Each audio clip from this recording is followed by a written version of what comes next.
Alors, après cette séance de samba, hein, qui va permettre à certains de digérer leur petit repas de midi, eh bien, on va commencer donc la conférence de cet après-midi avec Francis Augier. Alors, certains le connaissent. Pour ceux qui le connaissent moins, Francis a été le président de la FRAPNA et maintenant FNE pendant pas mal d'années. Pour en parler un peu plus, s'il le veut, bien sûr. Hein, il a le micro après. Hein. Donc voilà, il va nous parler donc de la pollution atmosphérique. C'est à toi, Francis. Merci.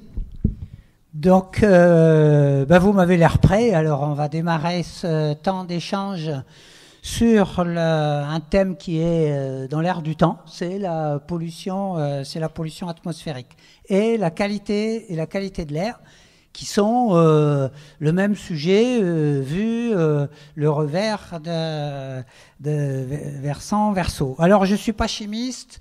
Je ne suis pas spécialiste de la qualité de l'air.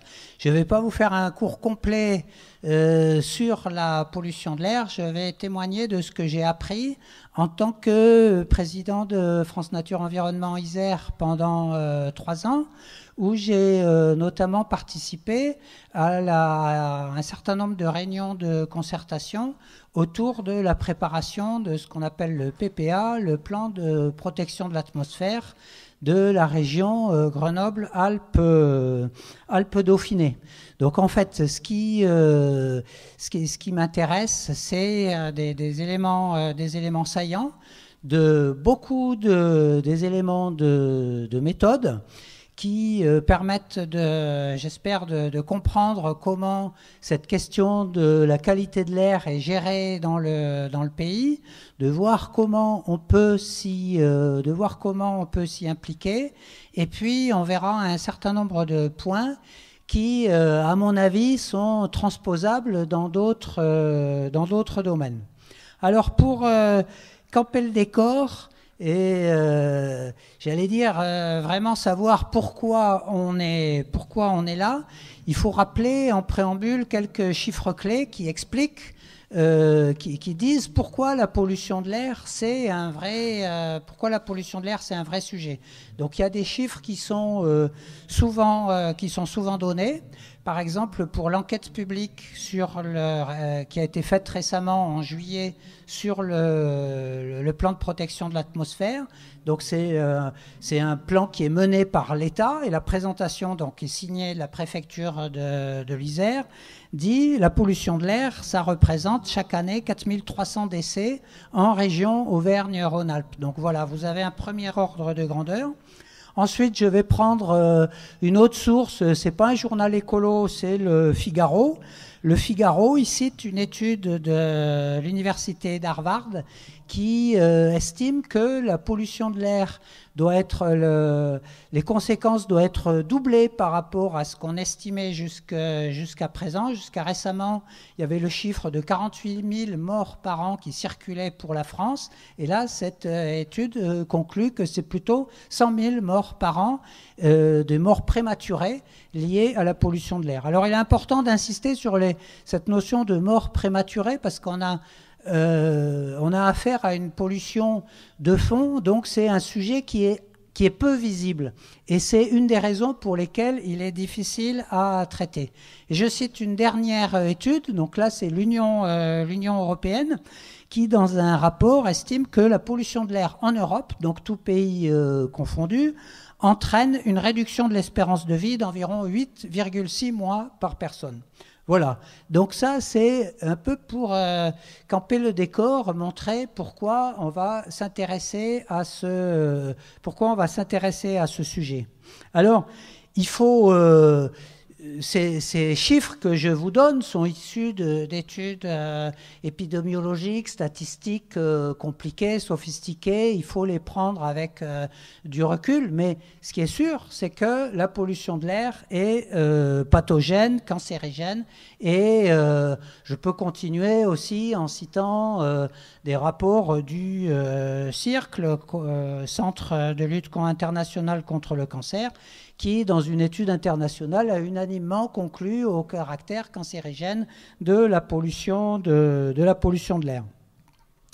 Il y a donc une vérité scientifiquement établie sur la nocivité de la pollution de l'air. Alors, on entend dire souvent, et c'est souvent comme ça que c'est exprimé, c'est peut-être comme ça que je l'ai dit, que la pollution de l'air tue X milliers de personnes par an. En fait, ça, c'est une erreur, parce que si on remonte les chaînes de causalité, on va voir que l'air finalement qui nous entoure, il n'est pas pour grand-chose. C'est pas l'air qui tue. Ceux qui tuent, c'est ceux qui polluent l'air. Et donc, il faut très vite remonter aux émissions et aux sources d'émissions de polluants. Et là aussi, un peu en introduction, je vais citer quelques responsables finalement quelques co-responsables de la pollution de l'air. Alors je commence par les commanditaires de véhicules en circulation. C'est sans doute honnêtement vous et moi, parce que une bonne partie de la pollution de l'air vient du trafic routier qui génère des oxydes d'azote et des particules fines. Et je dis tout de suite que les voitures électriques sont aussi polluantes. Ne croyez pas qu'il y a des véhicules routiers qui soient zéro émission, c'est de la publicité mensongère. Il a été montré que vous avez à peu près la moitié des particules fines émises par les voitures qui sont liées aux pièces d'usure, les pneus, les dispositifs de freinage, etc.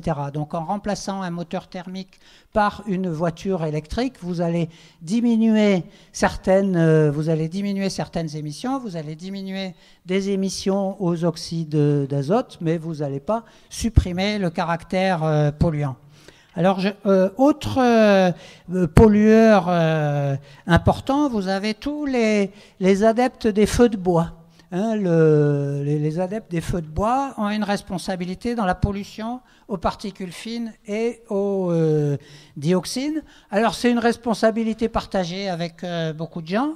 Et je peux citer par exemple les incendiaires, parce que les feux de forêt, ça dégage des quantités absolument astronomiques, effectivement, de polluants. Et d'ailleurs, en toute logique, quand on s'intéresse à la protection de l'atmosphère, on pourrait élargir le sujet aussi à la prévention des incendies. Alors, évidemment, on ne peut pas traiter tous les sujets sous l'angle de la protection de l'atmosphère, mais il faut avoir ça en tête. Vous avez aussi les propriétaires fonciers, les propriétaires de terrain, qui attendent passivement que leur broussaille et leur bois s'embrasent. C'est-à-dire qu'il y a les incendiaires qui ont une part de responsabilité, mais il y a aussi les gens qui ont des matériaux inflammables chez eux, qui, quelque part, ne font pas ce qui est nécessaire, ce qui est prescrit par la réglementation pour éviter les feux de forêt. Donc je cite cet exemple pour montrer les responsabilités éminemment collectives, finalement, dans la pollution de l'air. Alors je continue, parce qu'on va arroser un peu tout le monde, si j'ose dire, pour les responsables. Vous avez les agriculteurs qui déversent des engrais azotés, et ça va participer aux émissions d'ammoniac, et l'ammoniac, après, il va aussi contribuer à générer d'autres particules fines. Vous avez, là j'ai cité des gens bien sous tout rapport qui ne font que des choses légales, mais vous avez aussi des délinquants qui brûlent des câbles électriques, et à France Nature Environnement, on a essayé de lutter contre des brûlages sauvages de câbles électriques à la tronche à côté de Grenoble. Ça génère des pollutions absolument énormes, des vrais nuages de dioxine. On a déposé 3 plaintes. La mairie de la Tronche a déposé 3 plaintes. Toutes ces plaintes ont été classées sans suite par le procureur. Il a fallu une conférence de presse commune avec la mairie de la Tronche pour que la justice et certaines autorités de l'État se mettent en branle. Et donc là, on voit un petit phénomène qui paraît pas insoluble à l'échelle de la société, qui relève purement de la délinquance et qu'on n'arrive pas à traiter. Et pourtant, le brûlage sauvage des câbles électriques, c'est un sujet qui est très présent à Grenoble.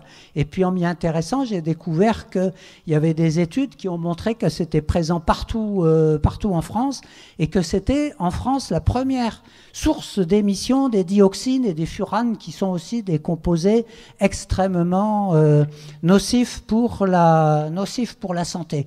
Donc là, au titre des co-responsables, je peux citer bien sûr les délinquants, mais j'ai envie aussi d'embarquer quelque part les autorités de l'État qui ont en charge de faire respecter la loi et qui, dans ce cas-là, ne font pas le boulot. Bon, je vais terminer cette énumération, mais encore un petit coup de dénonciation. Quelque part, vous avez les consommateurs de tout poil en France, de Navarre et même à l'Albinque, qui achètent des produits industriels qui sont produits dans des industries qui elles-mêmes vont émettre un certain nombre de gaz. Donc il faut savoir que toutes les industries ne sont pas polluantes de la même manière. En France, l'industrie a fait énormément de progrès sur les 20 dernières années. Quand on a commencé à s'intéresser à la qualité de l'air au début du siècle, jusque dans les années 50-60, la source majeure de pollution de l'air, c'était les pollutions industrielles, par exemple des pollutions aux particules, des pollutions au soufre. Depuis, il y a eu des progrès absolument considérables. En revanche, les industriels de tous les pays du monde ne sont pas aussi vertueux quelque part et aussi contrôlés et réglementés qu'en Europe. Donc une partie de la pollution, finalement, nous, on l'a exportée dans d'autres pays. Hein. Donc ça, c'est aussi pour responsabiliser chacun dans ses comportements. Donc voilà, donc ça c'était un peu pour cette mise en bouche quelque part, ou cette mise en nez sur la pollution de l'air. Alors ce thème, je l'avais déjà proposé à la conférence de l'Albinque en 2020, et puis pour des raisons que vous connaissez, ça a été reporté. Donc en 2020, je me disais, c'est un bon sujet d'actualité parce qu'on était en pleine préparation du fameux PPA, le plan de protection de l'atmosphère. Et en 2022, on en est au même point. C'est-à-dire que ce fameux PPA, il n'a toujours pas abouti. Alors on a un peu avancé parce qu'il y a eu une enquête publique en juillet, mais il n'est toujours pas édicté. Alors ça, c'est pour émettre, j'allais dire, un regard un peu désabusé sur la vitesse des progrès. Donc le PPA, c'est un plan qui est édicté sous l'égide du préfet, avec la participation de nombreuses collectivités. Il y a des groupes de pilotage qui rassemblent les collectivités, les professionnels, les associations, dont FNE. Donc c'est pour ça que moi j'ai pu y participer, mais il faut voir que la qualité de l'air n'est pas la préoccupation de l'administration, en tout cas du préfet. Alors nous, ça nous préoccupe, mais ça préoccupera d'autant plus l'administration que les citoyens et tous les mouvements citoyens associatifs s'empareront du sujet et pousseront aux fesses, si j'ose dire, ceux qui ont pouvoir de décision sur le sujet. Bon, j'ai démarré un peu bille en tête sans vous dire qu'est-ce que l'air. Qu'est-ce que l'air et je vais revenir un peu maintenant, après ces préambules pour dénoncer les pollueurs, sur qu'est-ce que l'air. Donc, pendant le confinement, vous vous en souvenez peut-être, on a rêvé du monde d'après et on s'est dit qu'on allait changer d'air. Donc en fait, c'était pas le même air, mais c'est perdu. Pareil, mais c'est pas gênant parce que l'air bouge, tourbillonne. Et Héraclite disait qu'on se baigne jamais 2 fois dans le même fleuve, et je peux dire pareil qu'on ne respire jamais 2 fois le même air. Alors moi j'ai appris un peu ce que c'était que l'air au lycée il y a quelques années, et à l'époque on apprenait quoi? On apprenait que dans l'air c'était un mélange d'oxygène, d'azote et un autre gaz rare, l'argon. Voilà, et puis on parlait un peu de la vapeur d'eau, pour apprendre que l'air chaud contient plus de vapeur d'eau que l'air froid. À l'époque, on ne parlait pas du CO2. Donc le CO2, maintenant, il est devenu célèbre depuis les années 2000. Et puis tous les autres gaz. tous les autres composants de l'air, finalement, c'est eux qui font la pollution de l'air. On n'en parle pas quand on est au niveau au lycée, mais c'est ça dont on va parler aujourd'hui. Donc moi, je vous propose ça peut être un fil conducteur là à cet exposé. Qu'est-ce que l'air ? Eh bien moi, ce qui m'est apparu au fur et à mesure des réunions de concertation auxquelles j'ai pu participer, eh bien l'air est un symptôme de nos sociétés. Voilà, l'air il nous entoure, il nous fait vivre, et c'est le réceptacle aussi de tout ce que l'on fait. Et donc l'air est le symptôme de nos sociétés.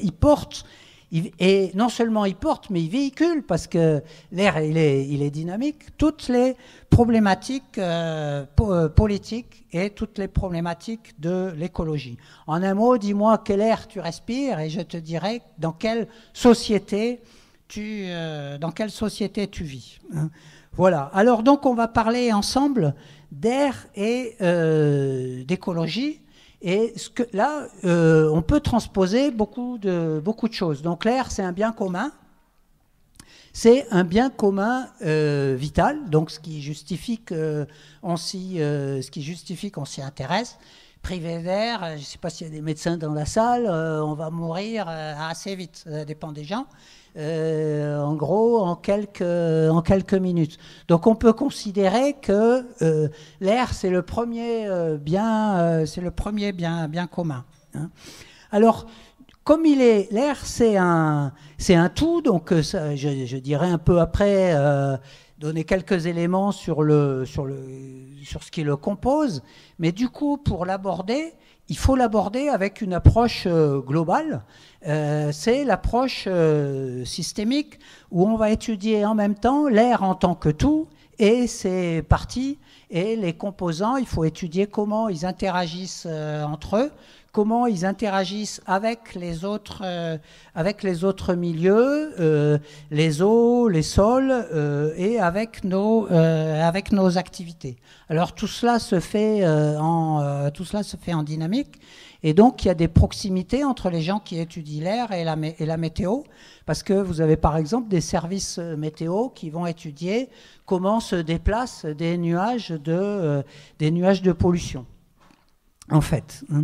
Alors, l'air interagit avec les autres, l'air interagit avec les autres milieux.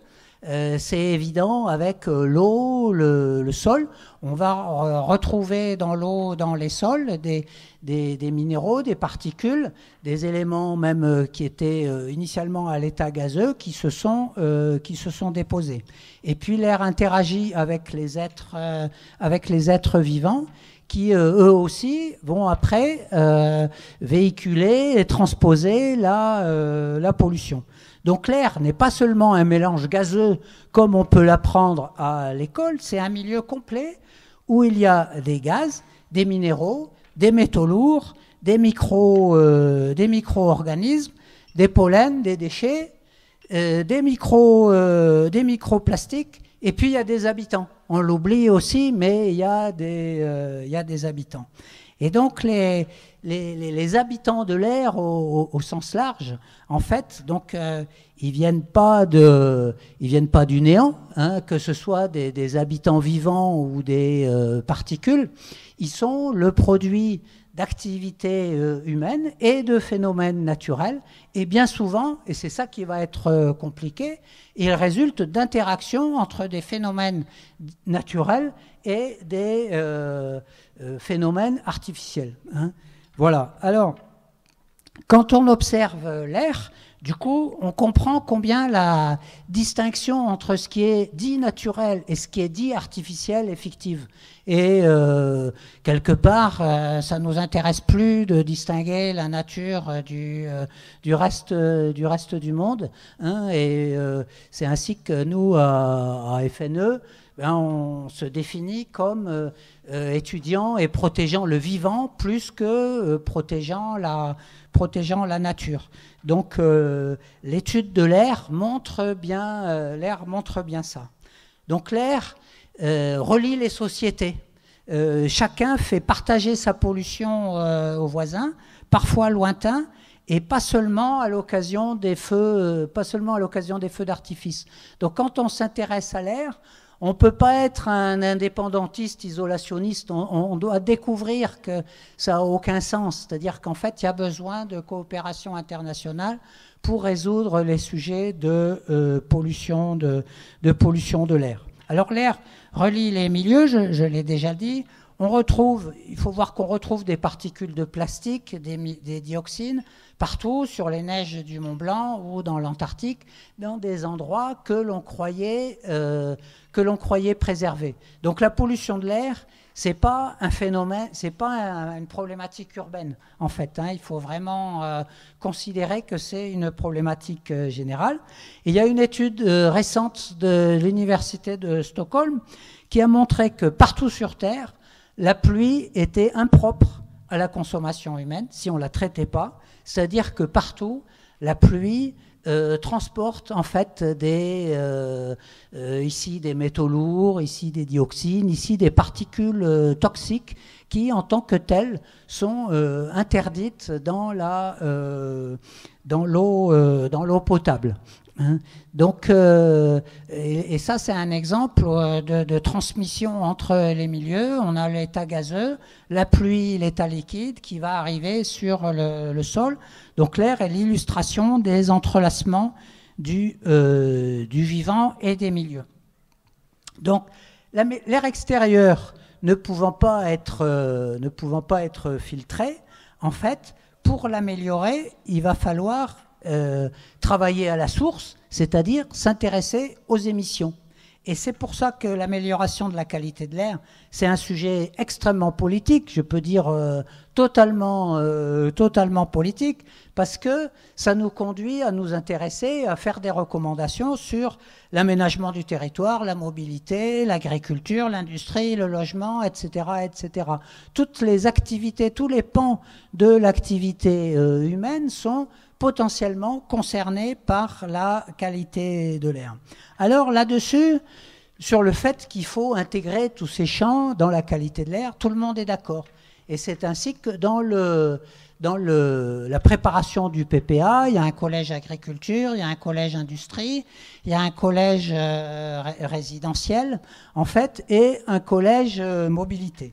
Donc tout le monde est d'accord pour améliorer la qualité de l'air, mais quand on rentre dans le détail et quand on participe aux discussions, on voit que oui, on est d'accord, mais sans gêner les administrés, sans gêner les électeurs, sans gêner les lobbies professionnels et bien sûr sans gêner ce que je peux appeler la sainte croissance. Et c'est là-dessus qu'on rentre dans le dur, en fait. C'est que quand on creuse un peu qu'est-ce qu'il faudrait faire pour améliorer la qualité de l'air, eh ben on va voir qu'il faudrait modifier des comportements, qu'il faut modifier des pratiques, que peut-être ça peut coûter plus cher, peut-être ça oblige de reconstruire certains emplois, etc., etc. Donc, on est dans une situation où la santé environnementale n'est pas une priorité publique. Ça ne veut pas dire que rien ne bouge. Et j'ai dit en introduction qu'il y avait eu des progrès par rapport à il y a une 50aine d'années quand on s'intéressait à la qualité de l'air. Mais les progrès sont lents. Donc il y a des progrès réels, mais extrêmement lents. Et à mon avis, ce qui fait bouger les choses, c'est beaucoup plus le progrès, une forme de progrès technique. Il y a eu aussi la désindustrialisation que j'évoquais tout à l'heure, qui nous a conduit à externaliser les pollutions. Mais les actions vraiment volontaristes, politiques pour réduire la qualité de l'air sont assez limitées. Alors qu'est-ce qui me fait dire ça? Dans le PPA, donc c'est un plan d'action. Donc c'est des listes d'actions qui vont être soutenues par la préfecture avec quelques financements dédiés, des pilotes qui sont les professionnels ou bien alors les collectivités locales. Donc il y a un certain nombre d'actions qu'on engage pour 5 ans dans le but d'améliorer la qualité de l'air. Donc c'est fait avec le soutien de Atmo, qui est un organisme parapublic spécialiste du sujet. Donc il y a un réflexe méthodologique qui est plutôt sain, c'est qu'on s'intéresse on essaye d'étudier quel va être l'effet des actions qu'on met en œuvre. Alors ça, c'est un travail qui est extrêmement compliqué. Par exemple, il y a une action qui va être faire de la pédagogie pour expliquer que la pollution, les brûlages sauvages, c'est mauvais pour la qualité de l'air. Comment est-ce que vous évaluez l'efficacité de cette mesure-là? Vous avez une action de type je vais mettre un peu d'argent pour subventionner certaines catégories de personnes et les aider à renouveler leur chauffage au bois. Donc on va renouveler une petite partie des dispositifs de chauffage au bois. Donc il y a des études de modélisation qui sont très complexes, qui sont faites et qui aboutissent à la conclusion, ouais, allez, on est banco, le PPA, il va nous aider à gagner quelques pourcents sur les concentrations de polluants par rapport à si on ne faisait rien. Et si on ne faisait rien, c'est ce qu'on appelle le scénario tendanciel. En réalité, là, on a une boîte noire qui n'est pas vraiment discutée parce que c'est un peu chasse gardée de Atmo, qui donne en annexe, on peut avoir accès à ces hypothèses. Et ce qu'on voit bien, c'est que chaque hypothèse est très discutable. Et ce qu'on voit, ce qu'on pressent, c'est que les marges d'erreur, les incertitudes sur les résultats qui sont donnés, ils sont du même ordre que les bienfaits du PPA qui sont annoncés. Le cas caricatural là-dessus, c'est sur l'ammoniac. Donc la pollution à l'ammoniac, qui n'était pas prise en compte maintenant et qui est maintenant prise en compte dans le plan actuellement en préparation. Donc l'ammoniac, il est émis par le secteur agricole. Donc le plan sur 10 ans, sur 5 ans, se donne un objectif très faible de réduction des concentrations d'ammoniac de 10%. Et en fait, ce qu'on voit, c'est que 10%, c'est peut-être inférieur à la marge d'erreur sur l'étude des concentrations et les simulations sur les évaluations d'émissions, sur ce qu'on peut gagner avec les actions menées. Donc on voit que on a en fait des actions qui, individuellement, quand on regarde chaque action à froid, on se dit, bah oui, c'est pas idiot de faire ça, ça peut être utile. Mais en fait, c'est décalé par rapport à l'enjeu. Donc c'est une réelle difficulté. Chacun peut le voir un peu comme il veut. Ça n'a pas d'effet important mesurable. Donc pour moi, ce que je retiens, c'est que finalement, c'est surtout utile quelque part en tant que morale commune. Quand on vit en société, on a aussi besoin de ça, et ça a le mérite de compléter quelque part la réglementation et de montrer à la fois d'insister sur le caractère pathogène de la pollution de l'air et de donner des exemples d'actions qui sont utiles à la qualité de l'air. Ensuite, à charge à chaque acteur de s'emparer de ces actions pour les amplifier, les développer. Par exemple, j'ai cité, le PPA encourage le renouvellement des poêles et des chaudières et il prévoit quelques budgets là-dessus. Bon, ça, c'est un sujet dont tout le monde peut s'emparer. Alors, l'autre grand sujet... Non, c'est dehors. Bon, c'est pas ici. L'autre grand sujet, c'est la pollution liée au trafic routier. Donc là, le PPA prévoit des mesures qui, à mon avis, sont dérisoires et peut-être contre-productives. C'est-à-dire, par exemple, il y a des aides pour favoriser l'électrification du parc automobile. Moi, je suis très critique vis-à-vis de ça parce que je disais tout à l'heure que les véhicules électriques sont pas à zéro émission. Et puis, si on voulait être vraiment efficace, il faudrait faire des aides et une réglementation pour limiter le poids des véhicules. Parce qu'en fait, au global, ce qui va polluer, consommer de l'énergie, c'est beaucoup le poids des véhicules. Donc, si on veut agir à la source, en fait, on va retrouver après tout ce qu'on connaît sous l'angle des politiques de sobriété. Et quelque part, c'est ça que le PPA devrait encourager. Donc, une fois qu'on a compris que le trafic routier est mauvais pour la qualité de l'air, et bien chacun, dans sa commune, dans son association, en fait, peut œuvrer pour favoriser des alternatives en mobilité douce, et puis émettre aussi des avis critiques par rapport aux fonds publics qui vont être développés, qui vont être mobilisés par les pouvoirs publics. Donc du coup, je reboucle sur mon commentaire de tout à l'heure. L'air est un symptôme de nos sociétés. Du coup, comment améliorer l'air? Eh bien, en s'engageant au service de la société sur des démarches de sobriété, sur des démarches que l'on connaît bien. Enfin, j'imagine que les gens ici, vous êtes assez sensibilisés à tout ça sur des démarches de transition écologique. Alors, il y a un autre point très important qui peut mobiliser tout un chacun, c'est que l'air est vaporeux, mais il y a une grande qualité dans tout ce qui est fait par la fonction publique, que j'ai pas mal critiqué. Donc là, je vais en dire un peu du bien. La société s'est organisée pour connaître l'air. Et ça, c'est quand même précieux parce que y a des domaines où on connaît pas bien les phénomènes.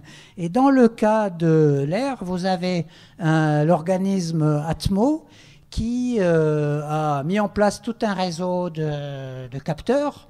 Alors bien sûr, ce réseau, il n'est pas parfait, mais il s'améliore continuellement, à la fois sur le type de polluants qui sont mesurés, sur la densité des capteurs. Et il a une grande qualité, c'est que les données sont publiées quasiment en temps réel, ou peut-être en temps réel, et accessible à tout un chacun. Donc ça, c'est un très bon exemple, en fait, de partage de données on peut utiliser. Alors, par exemple, pendant le confinement, moi, j'avais étudié les concentrations d'air parce que ça m'avait beaucoup intéressé dans certaines communes. Puis après, Atmo a publié des évaluations aussi sur les enseignements du confinement sur la qualité de l'air. Donc, ce qu'on a vu pendant le premier confinement, mars 2020, avril 2020, c'est qu'on a vu très rapidement des baisses très significatives des concentrations d'oxyde d'azote. Donc c'est un des polluants importants et c'est le polluant qui nous vaut une condamnation par l'Union européenne. Donc là, on a eu la preuve, j'allais dire incontestable, en temps réel, du rôle du trafic routier dans ce polluant-là, et chacun pouvait le constater sur le capteur à côté de chez lui. En revanche, les concentrations en particules fines n'ont pas baissé. Et au contraire, pendant le confinement, il y a eu des périodes d'augmentation des concentrations en particules fines. Et là, il y avait plusieurs raisons qui ont été suspectées. D'abord, les gens étaient chez eux, donc ils ont continué à se chauffer, même si le printemps 2020 a été plutôt clément.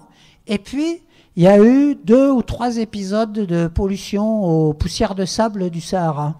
Et ça, c'est aussi intéressant parce que ça nous amène toujours à ne pas oublier que la pollution, elle peut venir de très loin. Et puis, il y a une origine. Alors, j'ose pas dire que c'est naturel. Je connais pas assez bien le Sahara pour vous dire si c'est naturel ou pas. Mais j'imagine que quelqu'un qui connaît bien le Sahara, il vous expliquerait que, ma foi, c'est peut-être pas tout à fait naturel. Peut-être que c'est lié au déboisement, à la déforestation, etc., etc. J'en sais rien. Moi, je vais rester sur le fait que ce qui est intéressant d'avoir en tête, c'est la dimension transfrontière, en fait, de la pollution. Donc, l'air est insaisissable, sans nationalité, et du coup, c'est un bon client pour tous les organismes internationaux, pour l'Europe et pour l'Organisation mondiale de la santé, qui sont deux organisations internationales qui se sont effectivement emparées du sujet et qui ont édicté une réglementation là-dessus. Donc l'UE, l'Union européenne, c'est des directives qui s'imposent, qui s'imposent à nous, qui ont valeur de loi. L'OMS, c'est des recommandations. Et donc il faut être reconnaissant à ces deux organismes parce que c'est eux qui nous font progresser. Et par exemple, dans le PPA de Grenoble, il y a eu de grandes discussions pour dire, oui, il faut s'appuyer non seulement sur les directives de l'Union européenne qui donnent des seuils, on va dire ça c'est le minimum, c'est du légal, il faut absolument respecter ça, mais il faut viser le seuil recommandé par l'OMS, qui n'a pas valeur légale, mais c'est établi par des gens qui travaillent sur la santé, et donc ça nous donne un objectif. Et donc c'est l'Union européenne qui a, j'allais dire, conduit à la condamnation de la France pour non-respect d'une directive sur les taux de dioxyde d'azote. Donc ça, c'est une condamnation qui est arrivée en 2019, après des années et des années d'avertissement, parce que tout ce qui se passe au niveau européen, dans le domaine de l'environnement comme dans d'autres, c'est souvent utile, mais avec l'Europe, c'est un peu comme avec l'État français, il ne faut pas être trop pressé. Donc ça me conduit, cette condamnation me conduit à un commentaire méthodo. Donc d'abord, on voit bien l'utilité de l'Europe, et puis on voit aussi en creux que l'État, ça c'est un peu une digression, mais l'État s'abrite parfois derrière des directives européennes, par exemple pour la libéralisation des marchés, pour la mise en concurrence, etc. Mais l'État français a le respect de la directive européenne à géométrie variable. Et donc il y a des cas où il est très prompt à faire respecter une directive, et des cas comme ici pour l'environnement ou le dioxyde d'azote, où il a été très long et où le sujet est toujours pas traité.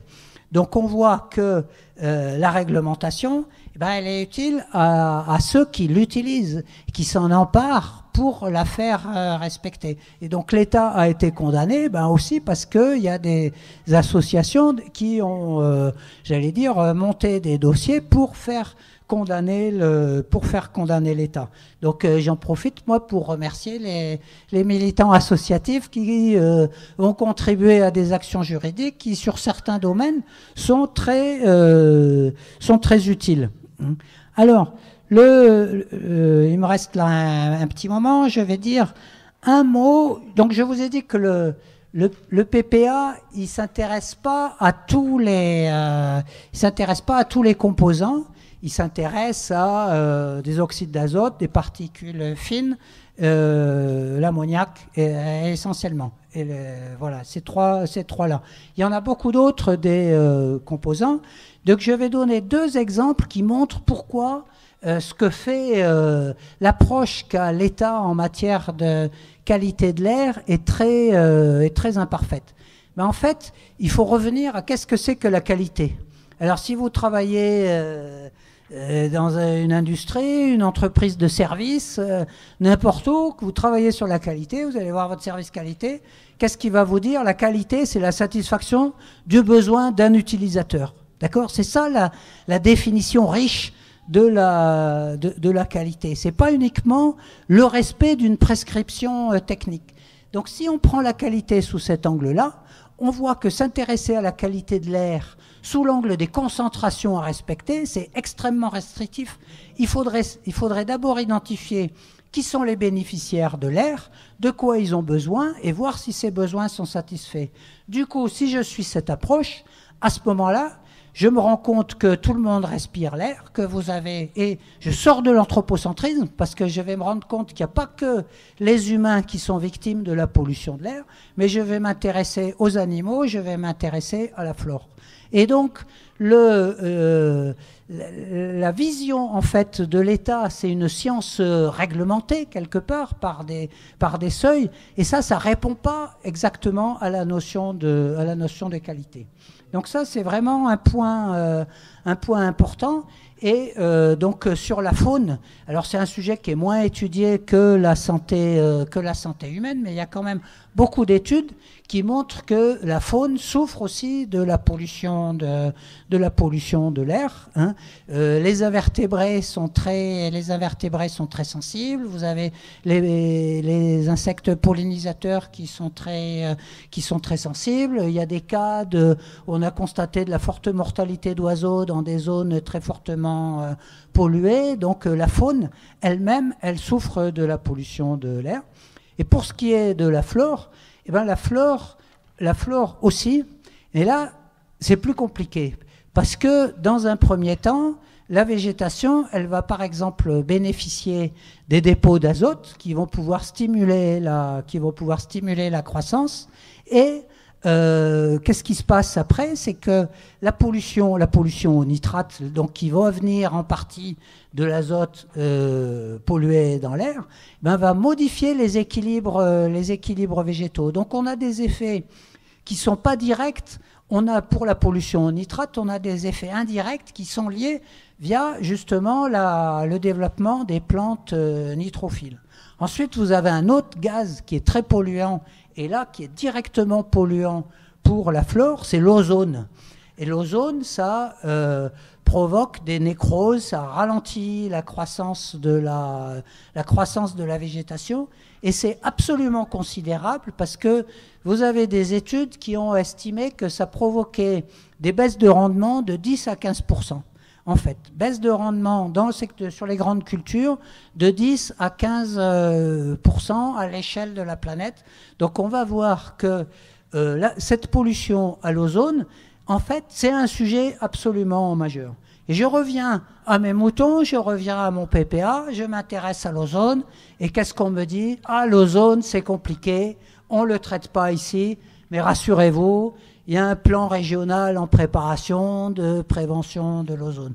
Donc on voit que en termes de méthode, il y a, comme on a oublié tous les bénéficiaires de l'air, on a oublié la flore, moyennant quoi on a oublié l'ozone, qui est un sujet absolument énorme pour la végétation et qui est aussi un sujet très important pour les populations humaines, puisque ça aggrave les troubles respiratoires. Donc je vais terminer là-dessus. Donc l'ozone, c'est un gaz qui est formé par des interactions entre différents polluants, donc notamment entre les oxydes d'azote et ce qu'on appelle les COV, les composés organiques volatiles, et qui est favorisé par la chaleur.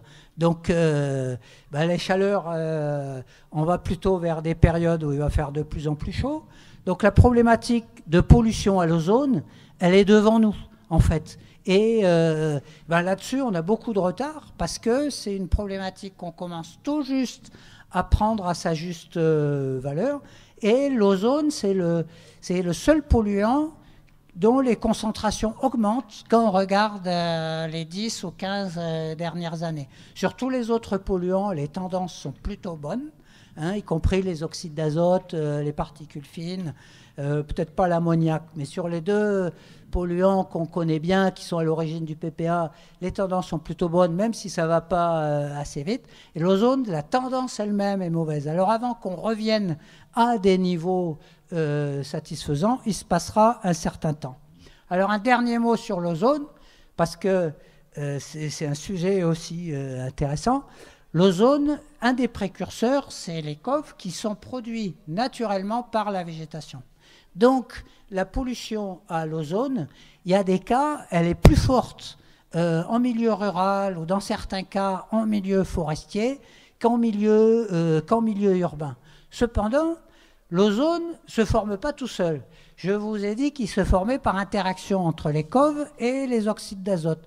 Donc qu'est-ce qui se passe?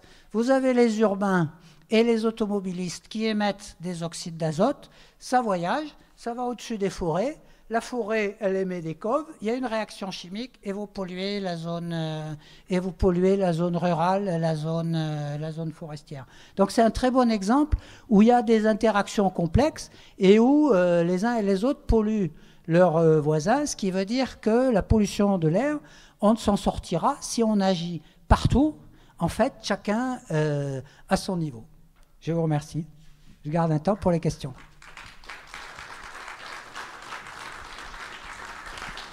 Alors nous sommes là pour une question ou une remarque, n'hésitez pas.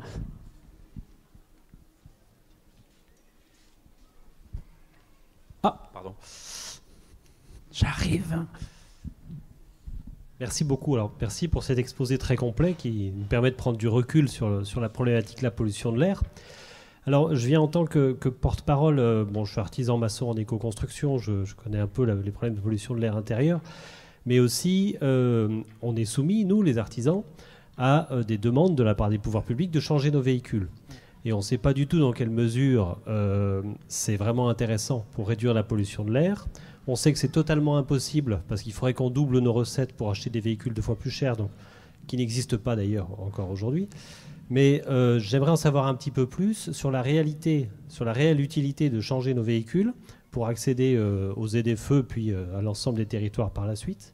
Parce que voilà, nous on est un peu coincés, on ne sait pas trop comment négocier et on se demande comment ça va se passer par la suite. Ouais. Merci. Alors, je pense que le renouvellement des véhicules, c'est ce qu'on peut appeler une mesure ponctuelle.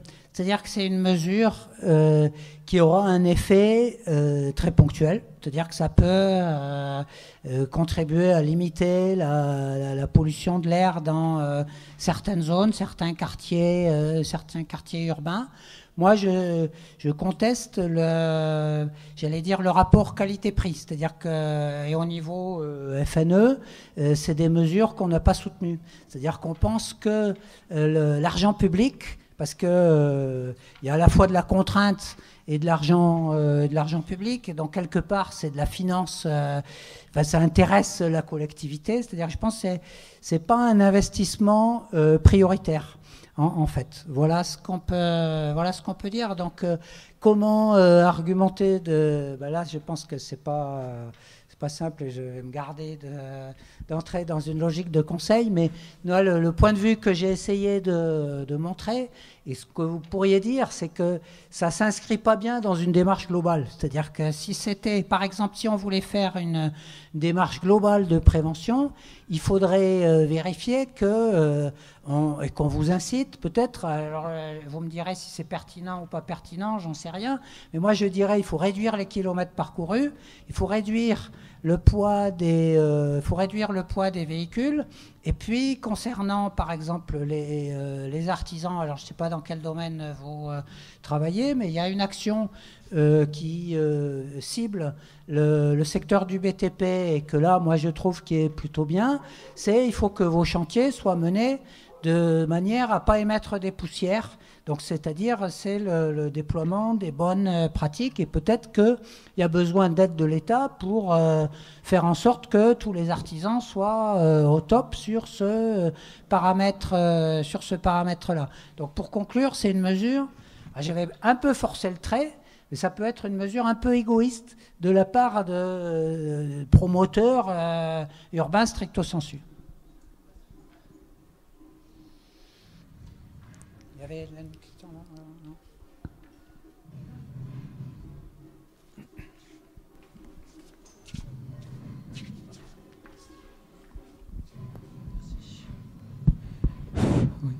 Oui, merci pour votre conférence tout à fait intéressante. Je voulais revenir sur vos premiers propos concernant l'évolution des émissions des industriels. Vous m'avez paru quand même quelque peu optimiste en disant que les progrès ont été extrêmement considérables ou un terme proche. Si effectivement des progrès sont tout à fait réels, les pollutions atmosphériques, pour ne parler que des émissions atmosphériques, parce qu'on pourrait parler aussi bien sûr des rejets dans l'eau, etc., reste tout à fait importante, et que les progrès ont été aussi là très lents, limités, et moi je ne partagerai pas votre point de vue, qui me paraît un peu trop enthousiaste, sur l'évolution industrielle, même si elle est là. Le deuxième point lié à cela, c'est que vous disiez, elles sont en France très réglementées, contrôlées, etc. Alors là, je m'inscris totalement en faux. Pour avoir travaillé pendant des décennies dans ce domaine, c'est absolument pas le cas. Il faut savoir, par exemple, pour les installations classées pour la protection de l'environnement, les ICPE, donc toutes les industries qui peuvent poser problème en termes soit de pollution, soit de risque industriel, il y en a à peu près 600 000 en France. Et sur les 600 000 en France, il y a à peu près 1500 inspecteurs. Donc on voit déjà le ratio au niveau des contrôles. 90% de ces industries sont soumises simplement à simple déclaration et ne sont même pas connues de l'inspection. Ils ne les connaissent pas, ils ne les voient jamais, sauf accident ou plaintes récurrentes de riverains. Et c'est 90% des industries, qui ne sont pas souvent seulement des petites industries, et souvent plutôt situées dans le cœur urbain des choses. Donc voilà, je voulais savoir ce que vous en pensez. Est-ce que vous maintenez vos propos ou vous les nuancer davantage? Voilà, merci. Ouais, je vous remercie de tempérer mes propos. Ce que je peux... Donc, il y a plusieurs sujets dans votre intervention. Alors, concernant le contrôle, le point faible, c'est effectivement plus le contrôle que la réglementation. Donc, concernant le contrôle, c'est un des points sur lequel nous, à FNE, on intervient très régulièrement auprès de l'Adréal en leur disant qu'il manque effectivement des dispositifs de contrôle. Et on a soutenu des propositions visant à conforter les commissions de sites, justement, qui jouent un rôle important dans l'implication des riverains auprès des industriels. Donc là, je vous rejoindrai tout à fait là-dessus pour nuancer sur la dimension contrôle. Ce qu'on peut dire aussi, c'est que deux choses. Il y a des polluants qui disparaissent, il y en a d'autres qui apparaissent. C'est-à-dire que ça, c'est aussi une course sans fin, en fait, parce qu'il y a du progrès technique, etc. Donc voilà, donc il y a ce sujet-là qui est à traiter.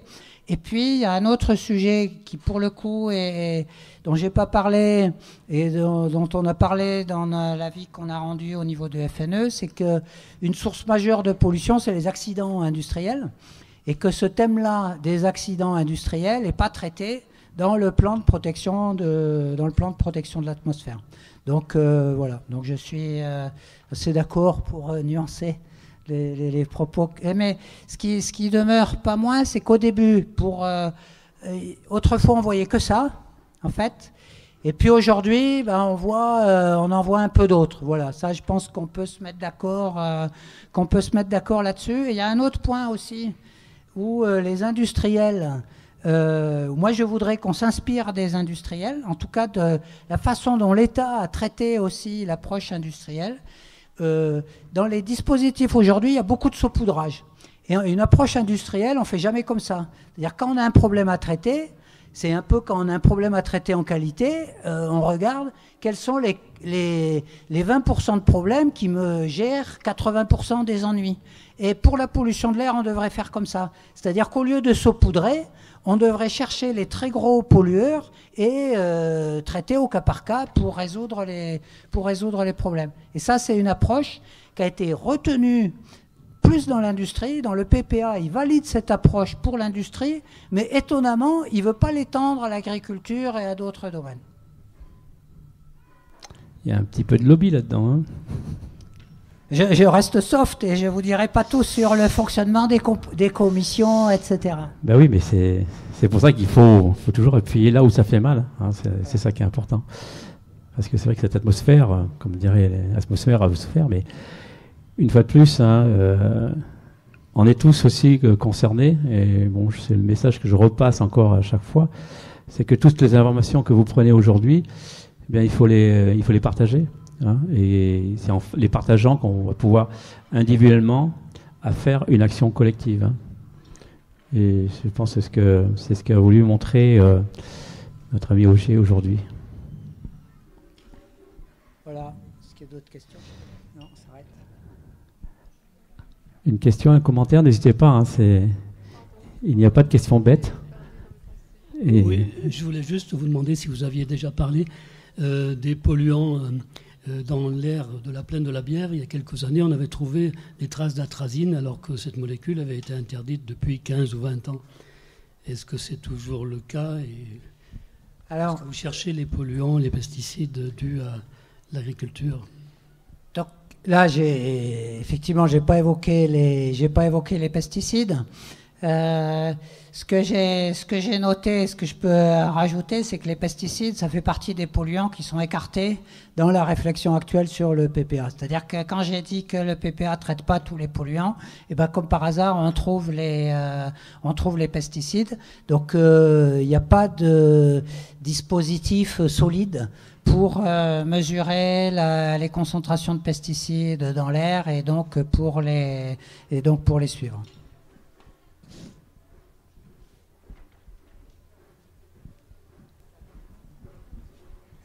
Bonjour, moi j'ai une question qui vaut ce qu'elle vaut. On est sous la même latitude que Pékin et je me suis toujours... Pékin qui est une ville hyper polluée, ouais. Et quand la Terre tourne, on a du ciel au-dessus de nos têtes qui est le même que celui de Pékin. Et combien il faut d'altitude pour que Pékin reste avec sa pollution et ne l'envoie pas partout à la latitude, enfin sous la même latitude. Je ne sais pas si vous comprenez de quoi je parle, mais je comprends. Donc je ne sais pas répondre à la question. Ce que j'ai cité, c'est des pollutions, les pollutions du Sahara qui viennent ici. Donc il y a on va dire que il y a des polluants, par exemple l'ozone. L'ozone, il voyage aussi sur des milliers de kilomètres. Donc, je ne sais pas répondre à la question. C'est une question qu'on s'est posée sur quand il y a des nuages radioactifs. Je pense que ce qu'on peut dire, c'est que la pollution, quand elle va voyager, les particules, quand ça va voyager très très loin, ça va se diluer parce que ça va... Et donc, la pollution aux particules fines, en fait, qu'il y a ici, c'est une pollution qui est en grande partie locale, hormis les poussières de sable du Sahara. Donc on n'a pas besoin sur ce sujet-là d'incriminer, je pense, les poussières de Pékin.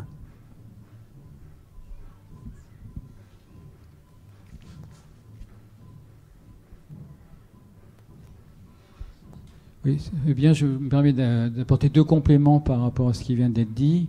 En ce qui concerne la pollution de Pékin ou d'Asie, de façon générale, des mesures, surtout en haute montagne, mais aussi bien du côté de Chamonix, du massif de Mont-Blanc ou autres, ont bien mesuré l'impact de ces pollutions, enfin la présence de ces pollutions. C'est mesuré de plus en plus d'ailleurs. C'est pas l'apport majeur par rapport à nos propres pollutions, mais effectivement, la présence est bien manifestée, bien mesurée. C'est encore plus vrai, par exemple, au Népal, dans certains hauts plateaux du Népal ou du Tibet, la pollution chinoise ou de l'Asie du Sud-Est est vraiment, alors là, spectaculaire, dans le mauvais sens du terme. En ce qui concerne les pesticides, en fait, pourquoi ne veut-on pas les mesurer plus que ça? L'équivalent d'Atmo à Lille, je ne sais plus comment il s'appelle, l'association de mesurage d'air, il y a quelques années, a mesuré plus d'une centaine de pesticides dans l'agglomération de Lille et a trouvé bon nombre de traces de pesticides, dont des pesticides interdits depuis très longtemps, comme le lindane, un organochloré proche du DDT, interdit depuis au moins 10 ou 20 ans, dans l'air ambiant de Lille. Et comme les pouvoirs publics ont pris peur, pour se rendre compte d'un certain nombre de choses qu'on connaît par ailleurs, dont je vais vous parler brièvement, la réponse était de dire oui, mais comme le lindane est un organochloré très, très rémanent, très persistant, c'est normal qu'on en trouve dans l'air. Or, il est persistant dans le sol, mais dans l'air, 10 ou 20 ans après, c'est impossible. Ça veut dire quoi? Ça veut dire, j'en ai discuté avec des techniciens de l'OFB, l'Office français de la biodiversité, qui sont entre autres chargés de surveiller les stockages de pesticides chez les agriculteurs. Ils m'ont dit à peu près une bonne moitié d'agriculteurs utilisent des pesticides interdits qu'on trouve sur le marché, notamment via l'Espagne, d'autres pays. C'est connu, il y a des stockages importants. Et donc, il est vraisemblable que l'indane et d'autres produits encore interdits soient utilisés par certains agriculteurs. Je ne généralise pas sur l'ensemble de des agriculteurs, mais un certain nombre. Il y a eu la Société nationale de protection nature, la SNPN, qui gère la réserve nationale de Camargue, entre autres, a eu des graves problèmes de pollution de ces étangs par des pesticides en riziculture qui sont interdits. Et ça va passer en procès, qui ont été utilisés par certains riziculteurs, etc. Et donc, si on se mettait à effectivement mesurer les pesticides un peu de partout, notamment ceux qui sont interdits, on se rendrait compte que ce phénomène est beaucoup plus ample qu'on veut bien laisser entreapercevoir. Voilà.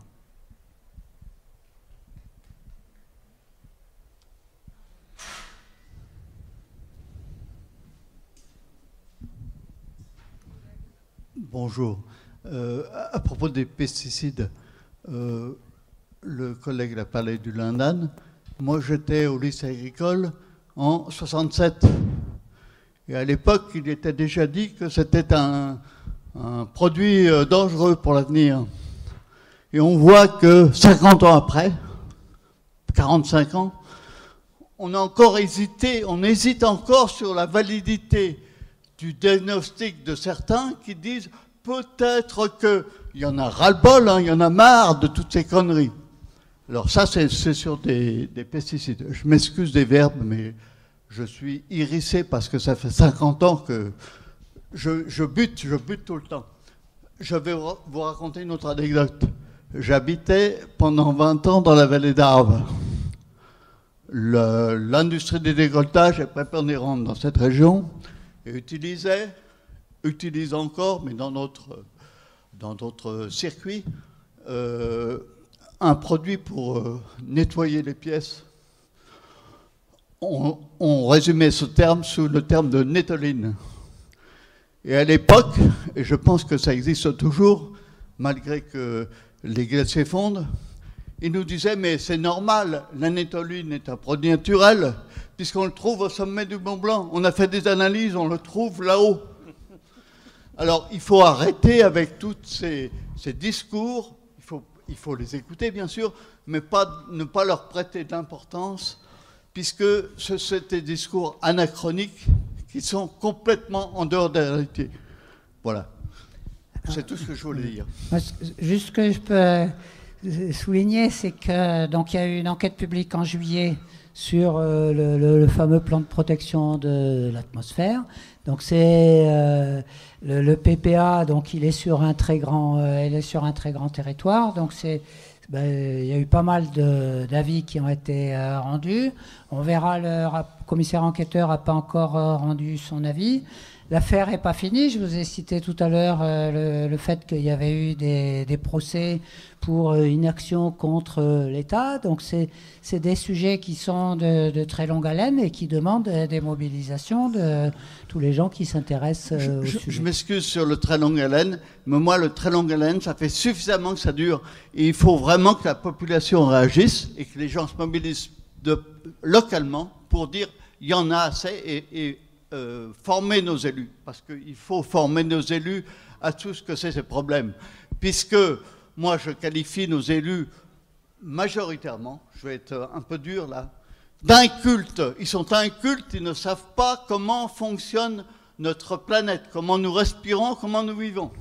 Et il faudra les former au moins, il y a des formations qui existent, et il faut les rendre obligatoires pour les élus, au moins un mois de formation assidue par des gens qui seraient pas seulement volontaires, qui seraient réactifs, je l'espère. Voilà. C'est vrai que ce que vous dites, c'est vrai que les élus, les personnes, on n'est pas tous des experts, mais on ne désespère pas. Je vais le redire, c'est vrai que l'action individuelle, il faut qu'elle se fasse de façon à ce que, ensemble, on puisse essayer, ne pas essayer, mais trouver des solutions. Et dans ce domaine-là, bon, on va encore se buter avec les dominants. Et les dominants, ils ont la force financière, ils ont même la force militaire, et ils appliquent un modèle qui est le modèle du système capitaliste. Donc, à travers ça, eh bien, ils vont mettre en œuvre, eh bien, des solutions de façon à ce qu'il y ait une rentabilité importante pour une minorité. Et pour revenir à ces phénomènes d'information, oui, c'est vrai que les élus, pour moi, un élu, c'est un passeur. Il peut pas être expert, hein, parce que moi-même, je suis président de l'association. Je connais pas tout, surtout je m'informe, je m'intéresse. Mais ce qui est important, c'est que nous, aujourd'hui, et à travers ces conférences que l'on fait dans ce week-end, on va faire aussi en sorte de communiquer sur toute l'année. Alors, je vous rappelle, c'est vrai que j'ai un peu omis, mais c'est que toutes les conférences sont enregistrées en audio et on les rendra disponibles progressivement à travers donc le site sur YouTube. On utilisera des outils de communication pour que vous puissiez vous réalimenter et alimenter les gens qui sont autour de vous, faire une soirée sur le thème qui a été fait. Donc on a à peu près 11 conférences là sur les 2 jours. On a aussi des petites conférences dans les petites salles. Bon, tout le monde ne peut pas être partout. Voilà, je prends l'exemple de la spiruline. Voilà, c'est les gens qui vont en savoir un peu plus. On essaiera donc de communiquer là-dessus. Et je répète, il est important que ce que vous recevez aujourd'hui, vous le partagez avec les gens qui sont autour de vous. Et puis, eh bien, rapprochez-vous aussi des associations, rapprochez-vous d'espaces naturisés.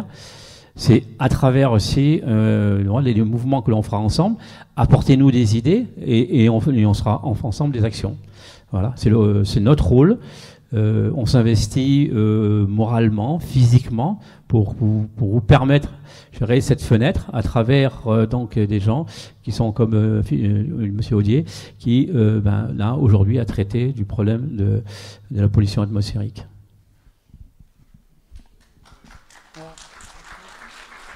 Merci à vous.